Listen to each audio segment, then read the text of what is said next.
let's head over to the transition phase, 5 to 10 years before retirement, or even if it, I mean, there's no rules around this. You can frame this however you want. You could say 5 years before, 5 years after retirement.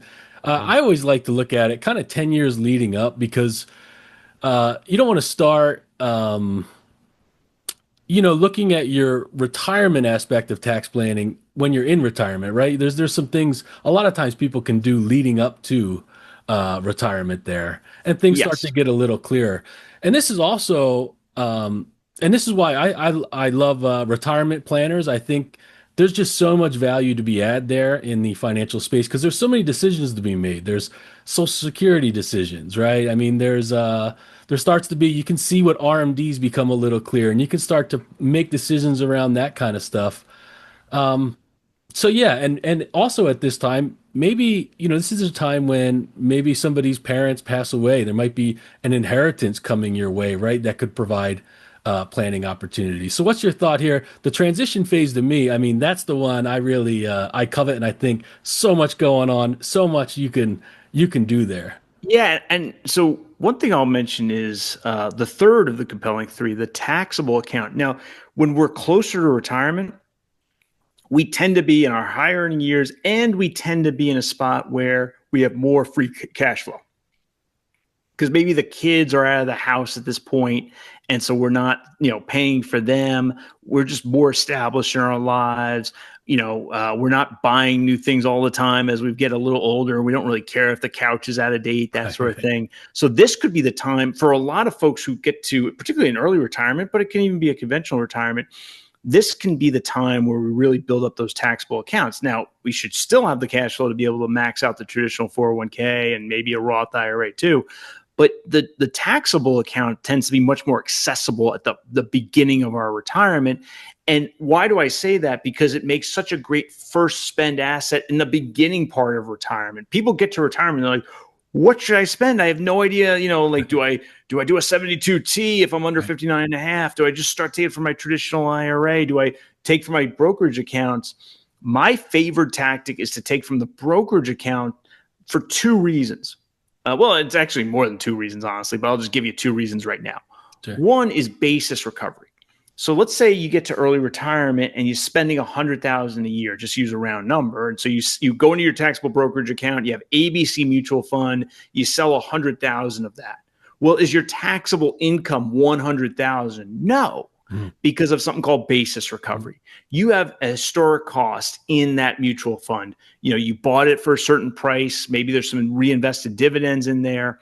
So on that 100,000 of spending, your taxable income is 100. It might only be 70 or 60 or 50 or 40 because you have basis that offsets the gross proceeds. So that's very helpful as a first spend asset. And then the second thing is the very favored long-term capital gains tax rate. So there's sort of two types of income. There's ordinary income, which is almost everything, and then there's long-term capital gains income, which is literally long-term capital gains, those assets we sell that we own for over a year, and then these qualified dividends. Mhm. Those two things get this very favored tax structure where if you could keep your income low enough, the 2025 number is 96,700 of taxable income for a married couple.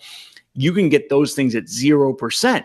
So you marry basis recovery with the 0% long-term capital gains rate, you might be at a spot where you could have zero federal income tax in the first few years of your retirement by living off these taxable brokerage accounts. And your income and your tax situation might be so favorable, you might want to add on a Roth conversion to Mm. that picture. Now, maybe you don't if premium tax credit's a particular consideration.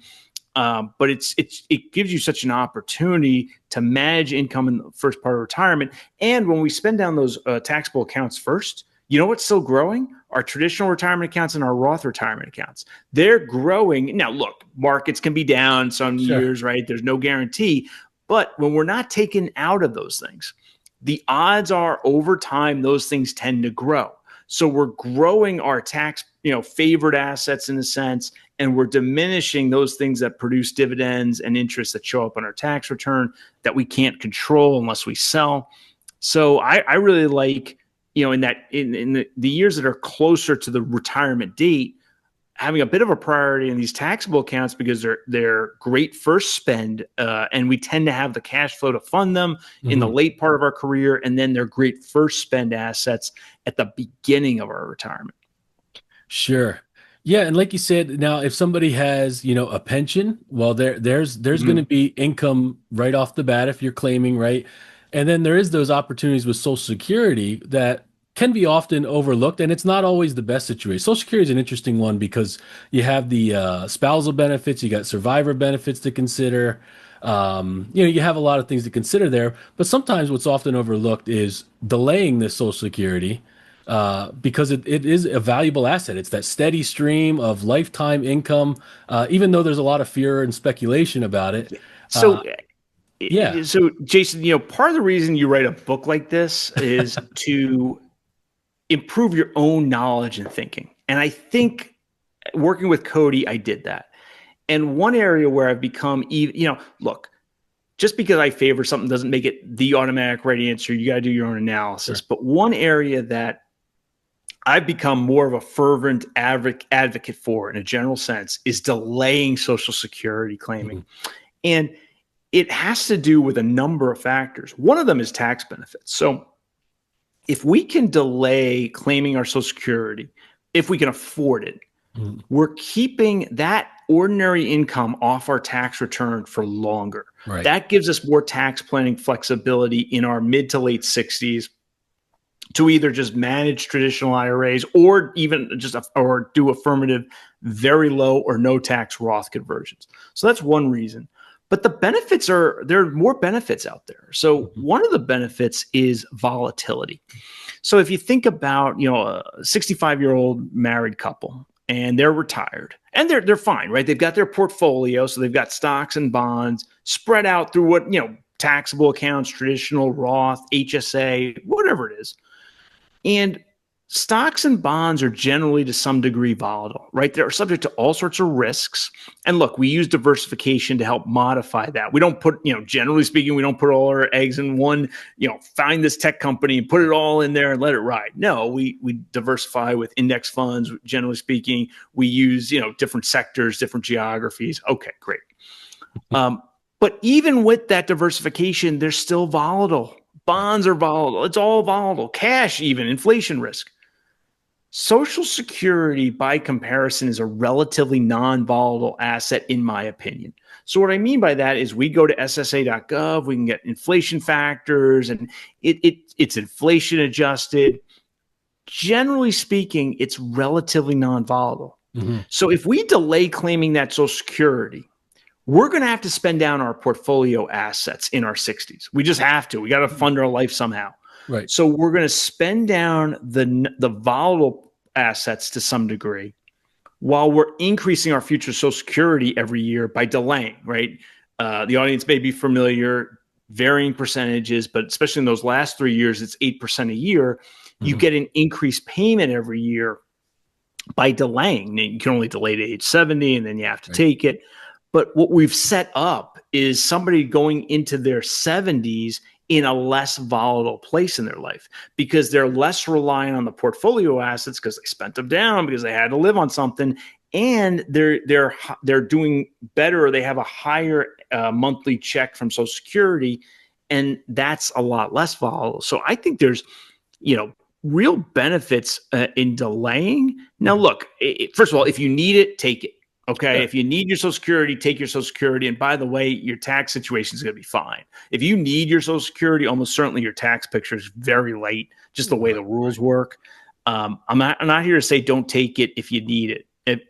But if you don't need it, if you have taxable accounts, even traditional retirement accounts, boy, I would and they're good enough to fund your lifestyle. I would consider delaying.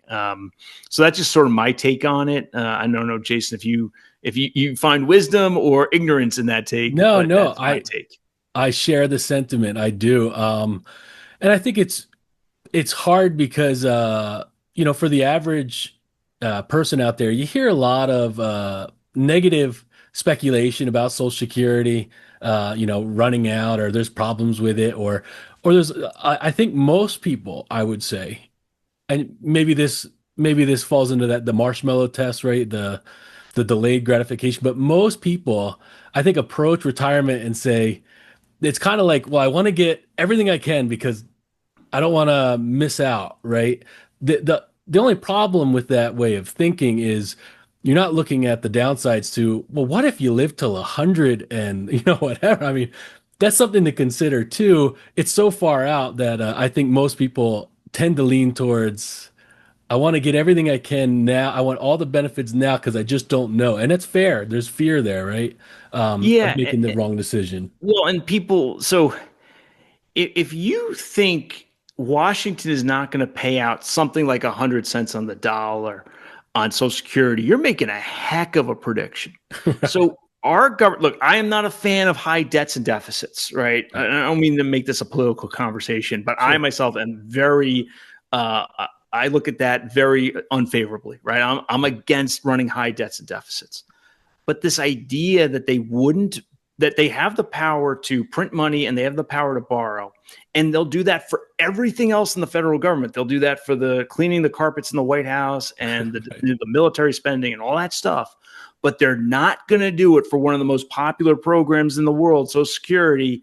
That's a big prediction you're making. Right. I just because essentially they have not borrowed for Social Security as of now. Now, yes, in whatever it is, 2033, they say, you'll hear this headline, Social Security is going to run out of money. That's Right. false. Right. What it means is the overages that have been paying the current debts or the current annual deficits in collections, that will run out.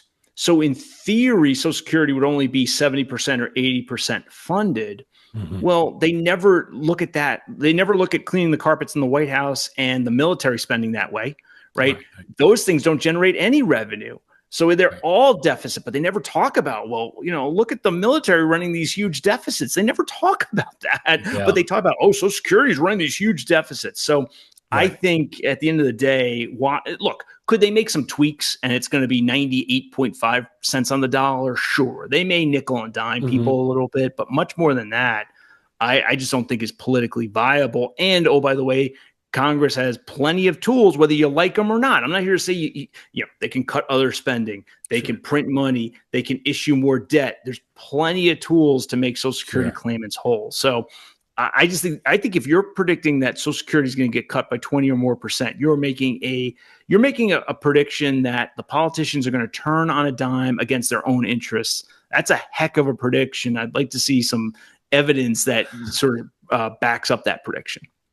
Yeah, great points. And what pops in my mind is with a lot of this stuff, Social Security is just what we're talking about now, but the tax planning, the distribution planning, the retirement planning, the number one variable that could solve all the questions, not all the questions, right? Tax planning is a lot of speculation, is how long are you going to live and how long is your spouse going to live, right? And that's kind of the key part of distribute. Like if I were to come to you, Sean, and I said, well, I know I got exactly a 18-year retirement.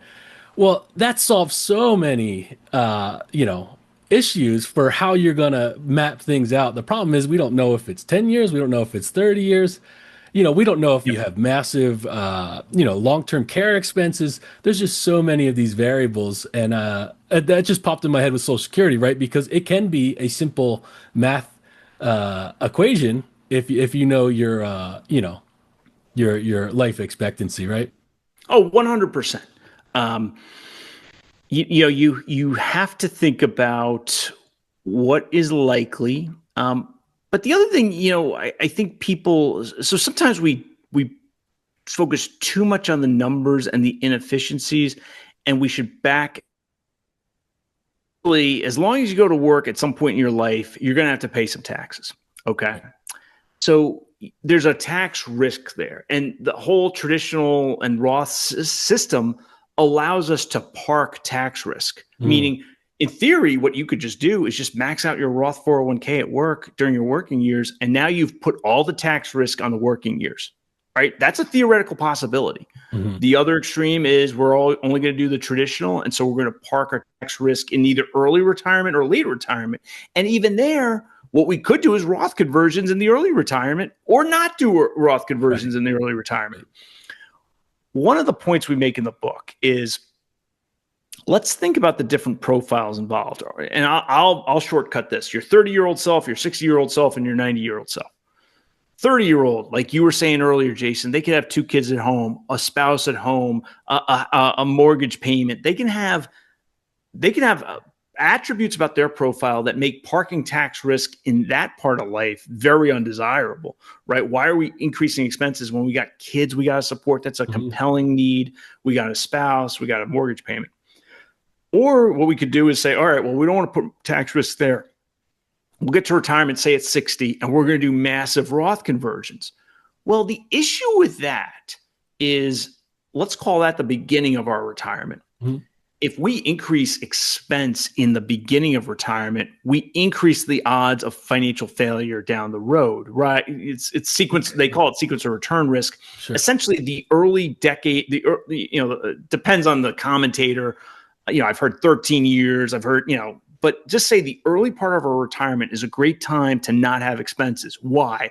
Expenses amplify, they call it sequence of return risk. Now, I do think sequence of return risk is sort of over worried about in the world, but it's not a nothing. So having tax risk in that part of retirement can be less than optimal. Well, all right, let's take an extreme view. And I'm not saying anybody should do this, but what you could do is do traditional at work, never do a Roth conversion. And now in our late 80s and early 90s, we're setting ourselves up for more tax risk. Well, let's think about that person, though. That person doesn't have the sufficiency concerns that a 30-year-old or a 60-year-old would have. That person might have tax inefficiencies. They absolutely might, but they're almost certainly in a great place to bear them. Why? They don't have the energy to be flying to the tropics, right? Their expenses are either going to be relatively low because they're low energy, or they can be mostly deducted on the tax return anyway. So I'm not here. I think a lot of folks should consider Roth conversions, particularly in the mid to late 60s. But I'm here to say, if we had to pick a time to park tax risk, I often like the later part of a retirement because we tend to pay less taxes because the Congress loves retirees. Right. But even if we don't, even if I'm wrong on that point, and I'm certainly not going to be 100% right on that point, we've parked tax risk at a time where we're probably not going to be spending that much anyway, because we just don't have the energy to. Our finances are probably in a good shape if we've built up really good finances. But if we are in long-term care, then a lot of those expenses are going to be deductible anyway. Right. So there's no free lunch. Right. There are downsides of parking tax risk anywhere in those 3 buckets: accumulator, early retiree, late retiree. But I do think it tends to work out that if we park tax risk in the later part of a retirement from a general perspective, either that person will only be moderately successful financially and their taxes aren't going to be that high. It's just the way the rules work. Progressive tax brackets, sure. A moderately successful retiree tends to pay relatively modest taxes. The very successful retiree later in life could have tax inefficiencies. They could be paying 32% on some of their RMDs. Right. What they have is not a financial problem. They have a tax inefficiency problem accompanied by almost certain high financial success. Right. So from a planning perspective, is it about winning the spreadsheet or is it about lived experience? And I tend to think we should bias towards the lived experience. Now, look, I'm not saying we can't do tax planning for the later part of our life. We absolutely can. We should think about some Roth conversions. There might be incredible Roth conversions on the table in our mid 60s, late 60s. I'm not here to say we should never think about tax planning that reduces our tax liability later in life. But I do think if we're just going to have a little bit of a bias, if we're going to have a bias that just settles our ties when we're trying to make a decision on, say, the next 10,000 of a Roth conversion in our mid 60s, and we're like, I don't know, you could argue it this way, you could argue it that way. Right. Maybe you say, hey, the tiebreaker is where am I going to park this tax risk? And maybe it's better to park it later in life than in our mid 60s. So just some food for thought for the listener. I'm not here to say, don't do Roth conversions. That's not what I'm saying. I'm saying just think about where tax risk best sits. And I tend to think it best sits in the later part of our life, but that's something I think we should all be thinking about. Yeah, it's a great The opinions and statements presented on this show are for general information only and are not intended to provide specific advice or recommendations. Never make any investment or financial decisions based on information offered on this show without first consulting your financial, legal, or tax advisor. All economic and performance information mentioned on the show is historical in nature and is not indicative of any future results. All indices mentioned on this show are unmanaged and cannot be invested in directly. All information is believed to be from reliable sources. However, we make no representation as to its completeness or accuracy. Lastly, all opinions expressed by Jason Cutitta and any guests on the show are solely their own opinions and do not reflect the opinions of or are endorsed by ToBA Financial. For Jason Cutitta, investment advisory services are offered through ToBA Financial LLC, a registered investment advisor offering advisory services in the state of Hawaii and in other jurisdictions where exempt from registration.